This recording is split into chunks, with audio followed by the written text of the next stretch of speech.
Welcome to the Automotive Diagnostic Podcast. We're going to explore ways to sharpen our diagnostic skills, find learning resources, and hear from experts in the automotive field. I am happy to have Automotive Seminars as a sponsor for the show. Now, if you're not familiar, Automotive Seminars is a diagnostic technician training company. They've got a website that there'll be a link to in the show notes. And what they offer is top-notch training to technicians like us in the field. I've been taking their training courses for years and have got a ton of benefit out of it. They've got top-notch instructors, John Thornton, Scott Schotten, Scott Manna, and every other month they've got a 2-night course that you can sign up for. Join in, ask questions, and afterwards, you've paid for the course, you can access a recorded version whenever you want. You can rewatch the class 2 years later in case you wanted some details on it. And that is a fantastic feature. So make sure to check out the website to see what courses they have available and what's coming up in the future. Hey, what's going on, automotive world? Welcome to another episode of the Automotive Diagnostic Podcast. My name is Sean Tipping. I'll be your host once again for this week's episode. Thank you so much for joining me. You got just me this week. I'm going to go over something I was thinking about this week as I was driving around doing some mobile work, and I thought it'd be a good thing to share on the show. I don't have a video this week because there really wasn't anything real specific that needed a PowerPoint overlay. So if you're listening on YouTube, you're just doing that. You're just listening. And if it's a podcast, it's the same as always. So anyways, like I said, thank you for joining, listening, all the feedback I get about the show. Always enjoy that. If you ever have any suggestions for the show, topics you'd like me to cover, or guests you'd like me to attempt to get onto the show to interview, please let me know, and we'll see if we can make it happen. But anyways, let's get into this. Today's topic, and again, this is something I was just thinking about as I was doing some diagnostic work and driving around, is the idea, the mindset to prove yourself wrong. So what do I mean by that? All right, so imagine you're diagnosing a problem or attempting to diagnose a problem. You're trying to figure out what's wrong with the car or a specific system or what's causing a specific problem. And you get to a point in your testing where you are at least fairly confident that you have found the source of the problem or the reason why it's happening, the bad component or the bad part or the bad wire. And you're like, this is it. Okay, my testing has led me here. Whatever that form took, depending on what the problem is, of course. And this is what needs to be replaced, okay? Now, this can take a lot of different forms. Maybe it's a broken wire. Maybe it's a control module. Maybe it's an engine component if it's a drivability problem. Obviously, lots of different situations, but we get to the point in our testing where we say, okay, it needs this part. And depending on your scenario, how your job is set up, maybe you're in a shop and you're going to be the one doing a repair. Quite often for us in mobile, that's not the case. We're just recommending the fix and then the shop's doing the repair.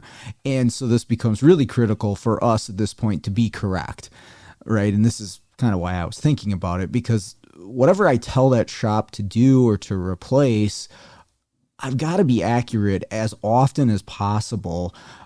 Number one, because, we want to give them the correct solution for them paying for us to come out there, right? I don't want to take money from somebody and then give them the wrong answer. So we're going to try to be correct as often as we can. But also, when we're incorrect or we're missing something, part of the job, maybe there's multiple problems, and we'll get into that.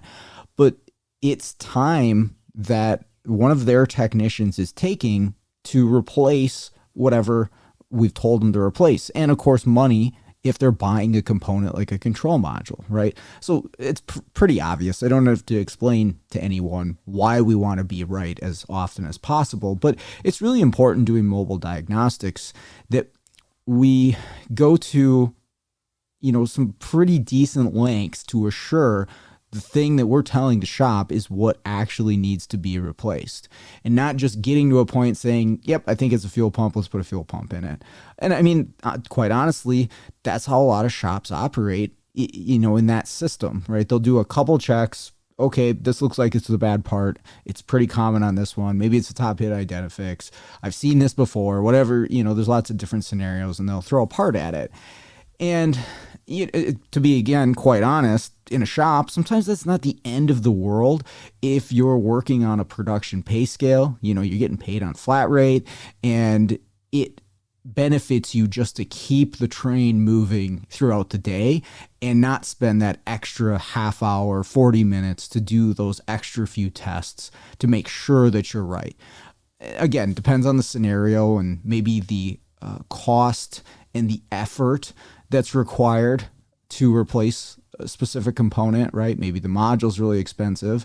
Maybe you have to pull an engine in order to do the replacement of the component. Okay, let's spend a little bit of time there. But if it's not, it's a mass airflow sensor, it's easy to throw on there. Hey, just order me a mass airflow sensor. I think that's what's going on.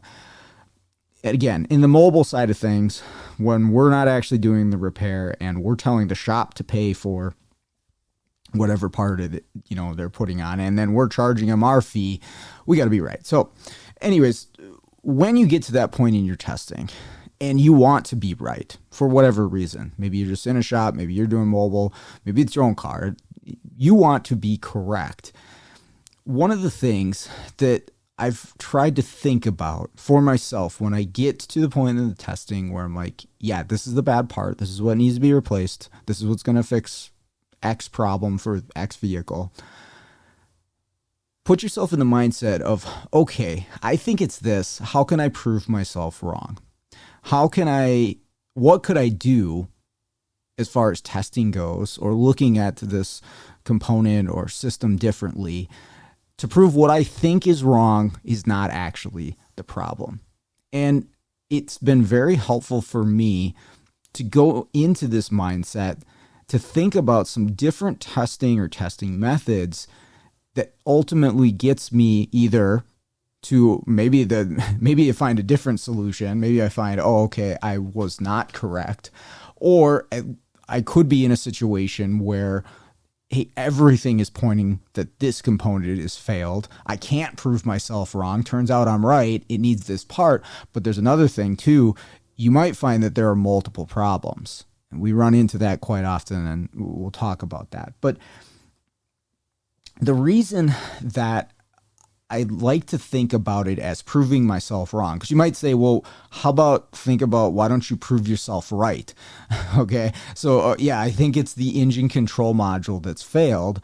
How can I prove that that is actually the failed component? And there's nothing wrong with thinking about it that way. And that's probably the normal testing method for a lot of people, is like, I think this part's bad. Maybe this one test has got me to this point, and it definitely seems like the engine control module has failed. Well, how can I verify that? What else could I do to make sure that that is the right component? And there's nothing wrong with that. I don't think you should stop doing that. But again, this is kind of a mindset thing. And for me, it helps me think about the problem a little bit differently, or in some cases, come up with some more creative testing solutions than I might otherwise. And here's the reason why, at least for me. If you have convinced yourself in any amount that you know what the problem is, it can actually lead to some tunnel vision as far as you think this part is bad and you're just out to prove it, right? And I think a lot of us have been there. And maybe it's something where, hey, it is the top hit on Identifix. There's a service bulletin about it. We've seen this problem before. Or one of the worst, you're letting the customer, whatever form that is, the owner or the shop, lead your diagnosis and say, hey, we're pretty sure this is the bad part. We just want you to verify it. And being in that mindset I think can really limit you because you almost already have a destination in mind, right? You almost already think, yes, this component, this engine control module is definitely bad. I just have to prove it. Okay. And sometimes that works. Sometimes that ends up being the way that you get to the solution, but it can provide some blinders.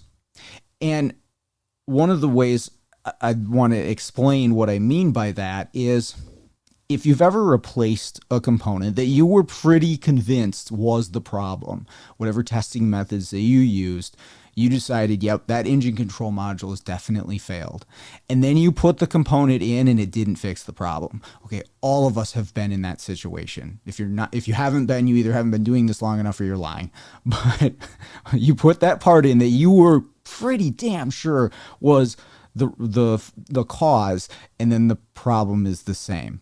Now, of course, we can have bad new parts, and that happens, and I'll give you an example of that here. But sometimes that replacement of that component with a known good, and that might be what it is maybe you're taking it out of a vehicle where you know that component works. It will change your mindset because now you're like, well, okay, it can't be the engine control module. What else could it be? Or how else could I test to get to the solution of the problem, right? And that's the concept that I'm trying to grasp onto here is after that replacement of the part that you were pretty damn sure was the cause, and now you just, it's thrown back in your face like, oh, okay, well, that's not it. Now you have to start thinking differently. You have to go down a different route. You have to come up with a different test method or look at a circuit differently or consider different things, right? There's a million different problems we can have with cars. But it's interesting how your mind works at that point that you were so convinced the part was bad that you didn't have any more tests to do. You didn't have any more things to check. Yep, ECM's bad. These are the things that I have tested to tell me that that is the case until it's in there and it's not bad. And now what do? Quite often in that scenario, now my mind gets thinking about different things. Well, could we do that before we replace the component? And in a lot of cases, I think we could. And this is the type of thing that I'm talking about here. So you get to that point of, hey, I think this component is bad.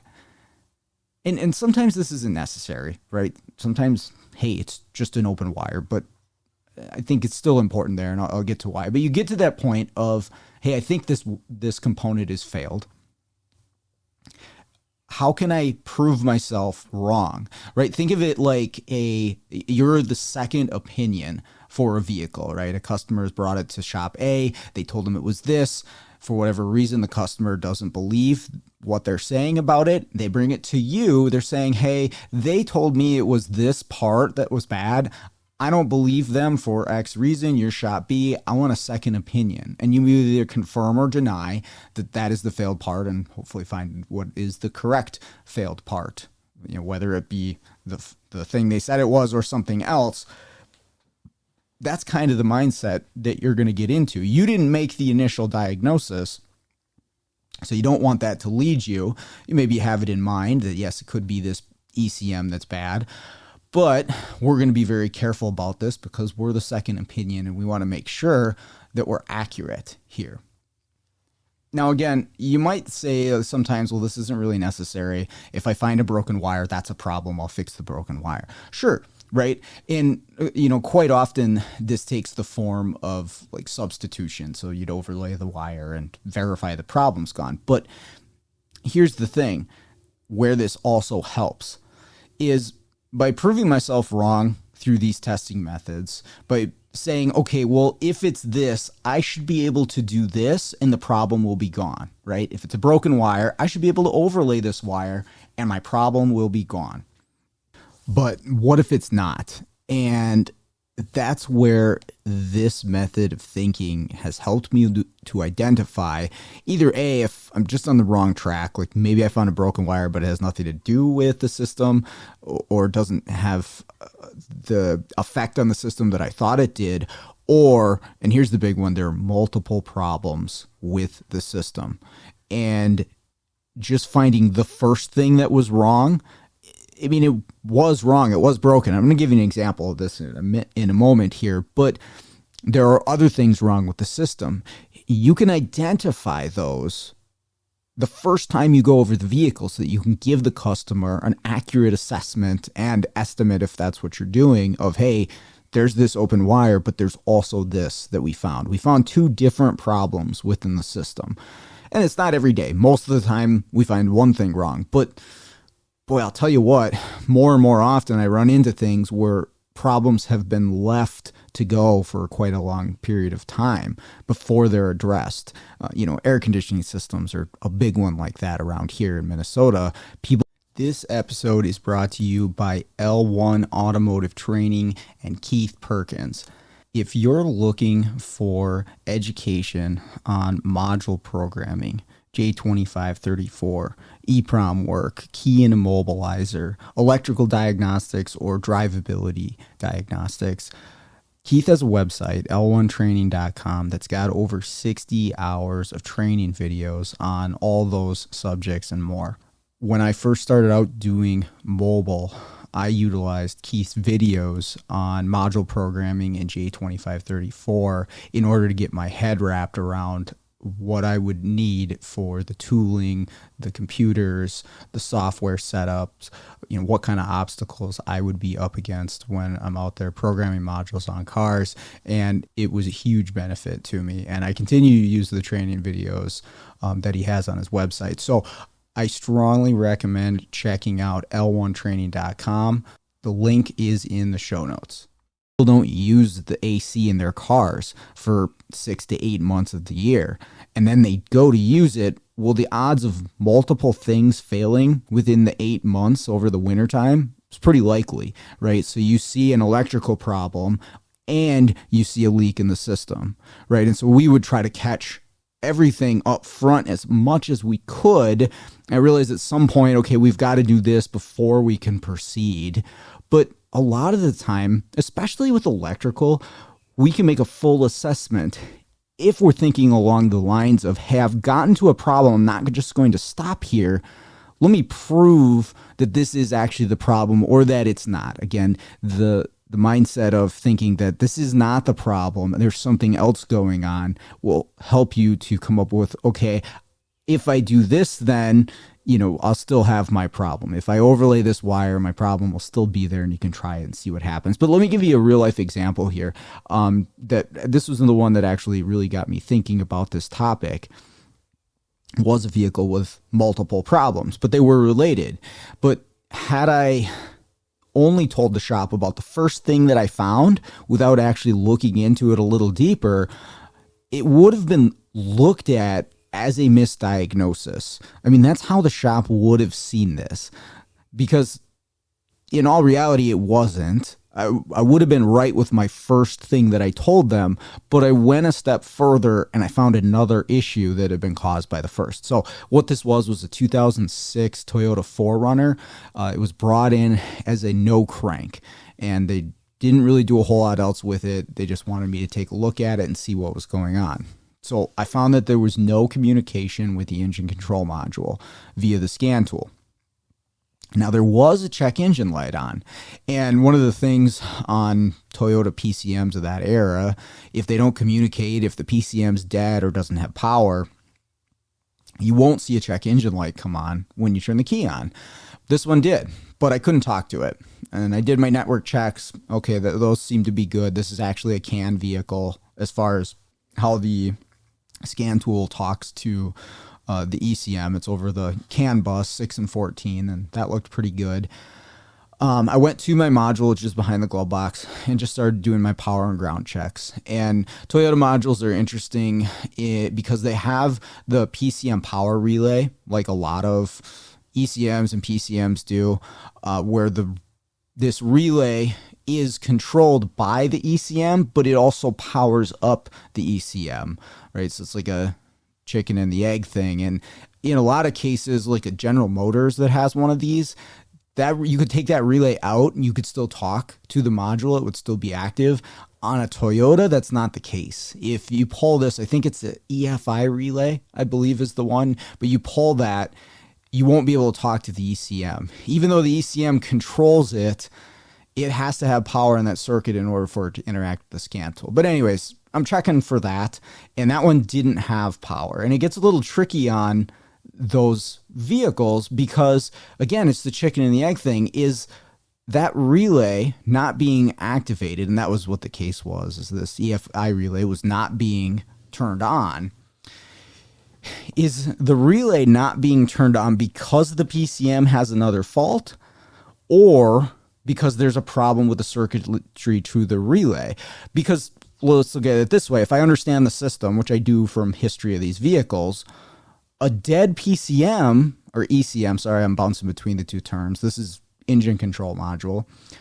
A dead engine control module, the module is out to lunch, is obviously not going to activate that relay. So then you wouldn't have power coming back in the circuit. But a problem with the relay or its circuit itself is not going to send power to that ECM, and it will appear dead. So, who's to blame? Well, what do I do in this situation?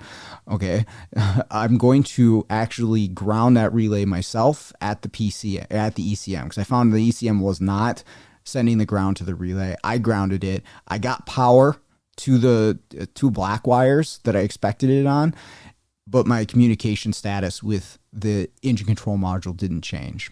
Okay, so this very well could be a dead ECM, but there's some other things I need to check. I check all my other powers and grounds, but I also want to check my 5-volt reference, because a shorted to ground or potentially power 5-volt reference could cause an ECM to not communicate, to not function. And I want to make sure that before I call this ECM. Now, one thing I did notice here, because I was right at this engine control module, is this thing was hot to the touch. Like, it would burn your hand almost touching this thing. And this was just sitting out in the parking lot with a key on. It's not like it had been baking in the sun or under the hood, the engine running. This is behind the glove box, and this thing's hot to the touch with the key on, which I thought was odd. And if you ever experience that with a control module, definitely at least think like, hey, this control module might have something going on with it. But I'm just keeping that in mind. Now, I did check my 5-volt reference, and I found I had 12 volts battery voltage on my 5-volt reference. And I had to triple check to make sure I had the right circuit, but I did, and I verified because it went to the throttle body, and there's no 12 volts going to the throttle body on the potentiometer circuit. So that's not how they work. So I know that there shouldn't be 12 volts there, but the entire 5-volt reference coming out of the engine control module has not only 12 volts, but 12 volts that lights my test light if it's grounded. So I know that's like full power being put onto there, and it's not supposed to be. Now, is that coming from my ECM? Like, is it shorted internally, or is it coming externally on the circuit?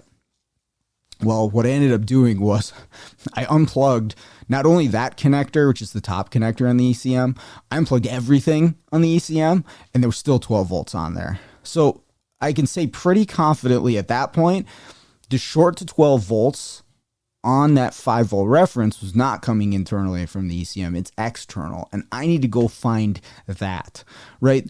So at this point, I could have called an ECM, but I want to do all of my checks. I want to make sure that all of this is in order before I call this thing.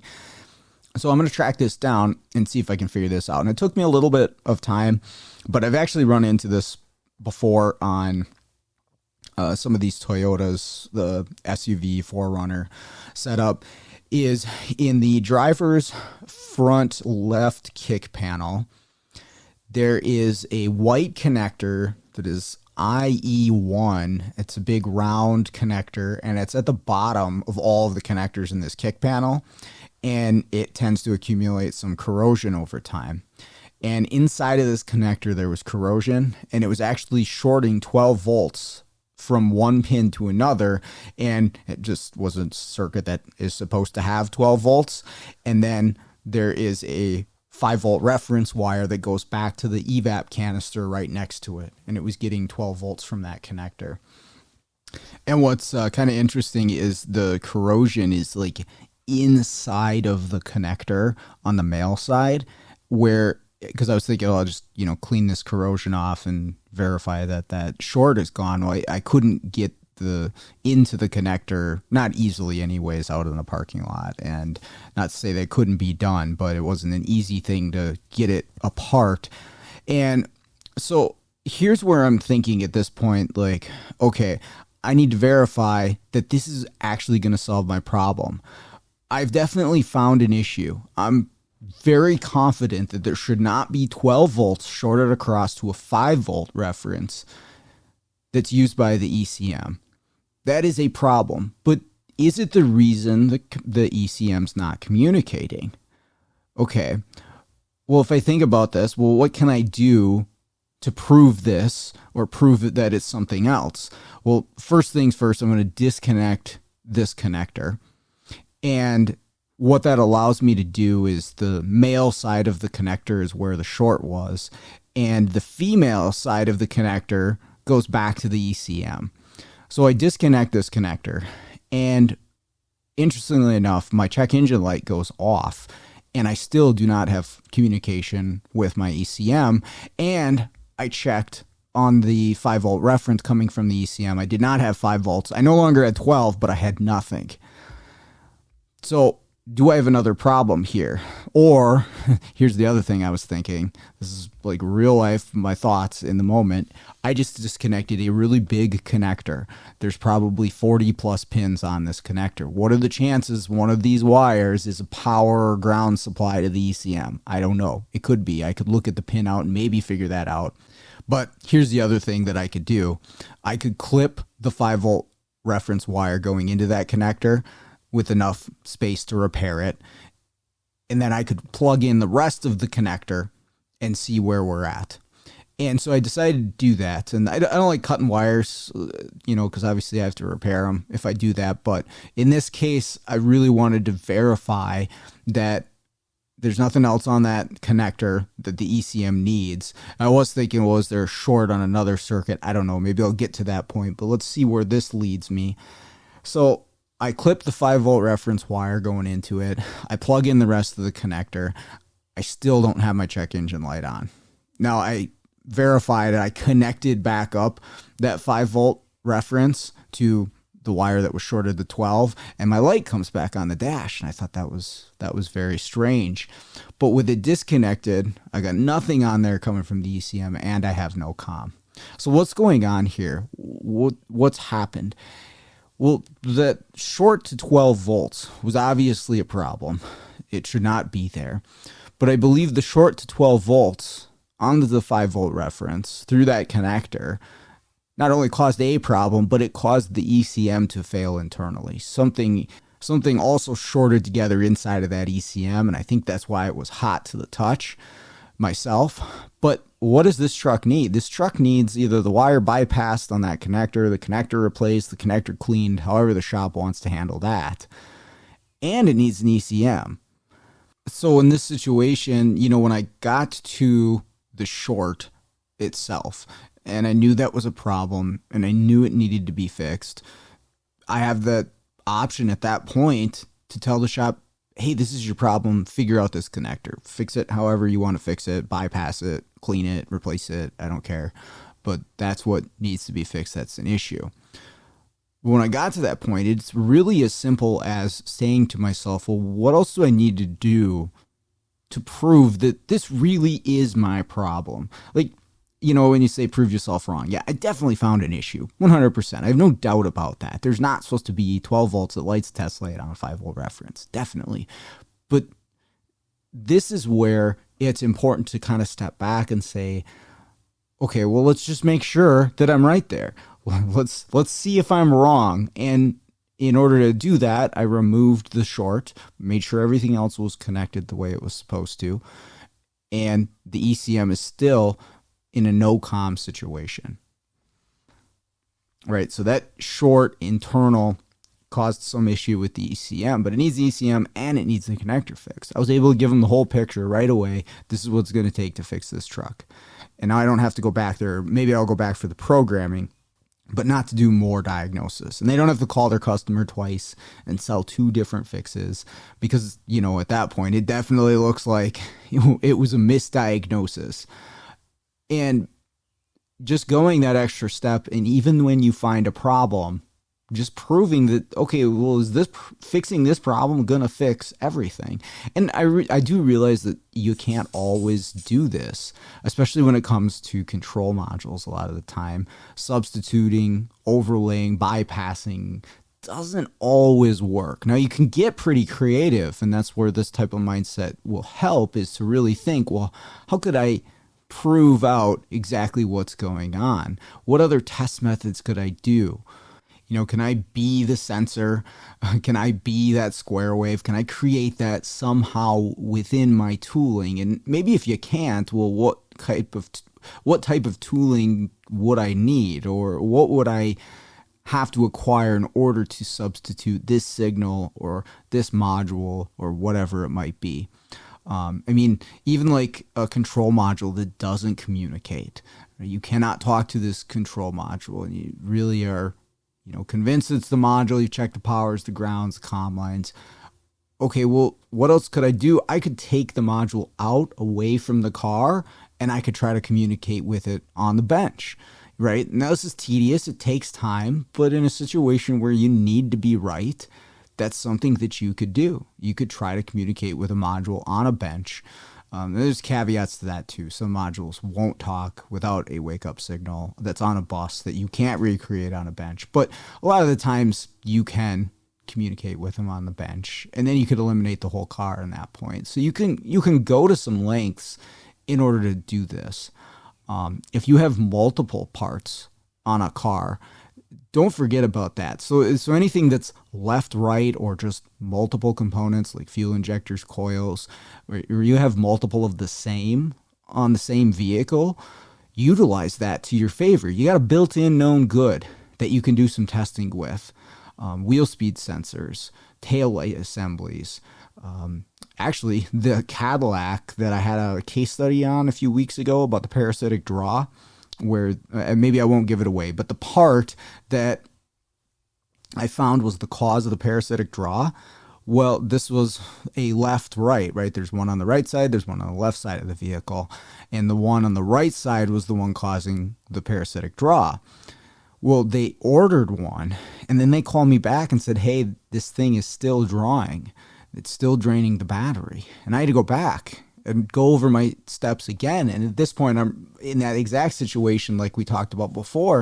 And I'm like, boy, I was pretty convinced that this was the component. Well, what else could I do? And I didn't think about it in the moment, but I could move this component over to the left side of the vehicle and see if it does the same thing over there, right? Because like I said, the right side was the one that was failed when it was plugged in, causing a draw. But if I unplugged the right side, the draw went away. The vehicle went to sleep. Everything shut down the way it was supposed to. Now that is with the left side plugged in, the vehicle's asleep. Okay, well, I can move this component from the right side over to the left side, plug it in over there, and see if it causes the same problem. I'll be honest, I didn't do that initially when I was at the vehicle, but when I had to come back and had to rethink about it, I'm like, boy, I did all the checks that I could make. Like, I checked all the circuitry that I thought was necessary in the moment to condemn the part. I don't really have a whole lot else to check. Well, I could have done this. I could have moved it over to the other side and see if it caused the problem over there. Because I know there's not a circuit problem on the left. The left side's working, or at least it's not causing the vehicle to stay awake. But if I move it over there and it causes it, which it did, I know that part's bad. And here's what happened with this one. They ordered, well, the first part that was in there, this was like a rebuilt bumper, was an aftermarket assembly. The second part was from the same place, same aftermarket assembly, did the same thing. And so we proved it out by moving it side to side, showing them like, hey, this is definitely your problem. Get one from GM. They did. That fixed the problem. After they plugged that in, the vehicle went to sleep the way it was supposed to. Right. And so I thought of another testing method after I came back, after I was forced to think about, okay, well, how else can I prove that this is the part? How can I prove myself wrong in this case, right? Because if I move this over to the other side and the vehicle stays asleep, okay, well, then I missed something and I got to go back and I got to test differently. But if it did what it did, okay, I was right. And sometimes you're going to find that. Hopefully you find that more often than not, is you're not actually proving yourself wrong. That's not the goal, is to come up wrong a lot of the time. Hopefully your testing is leading you in the right direction, right? But again, the mindset of, well, okay, I'm thinking I'm wrong about this, or I think I was wrong in this call. How do I prove that? Can help you generate some different testing methods to perform. So that's what I got for today. Hopefully that is helpful and gets you thinking a little bit. I know it's a little bit of a different way to approach it, but I'm always looking for an edge or something that can help me be more accurate in the moment when I'm out doing these diagnostics. So, hey, if you got any thoughts on that, you'd like to add to it, you'd like to prove me wrong, let me know. Hit me up in the Facebook group, or you can shoot me an email you'll find in the show notes, and be happy to chat about it or hear your ideas. When you get to the solution, or at least what you think the solution is in a particular diagnosis, what else do you do to make sure that you're right? How else do you think about it? How many tests do you perform? What's your procedure? I'd love to know. So share it one way or another, and we can talk about it further. So other than that, that's all I've got for you. So let's get out there, start fixing the world one car at a time.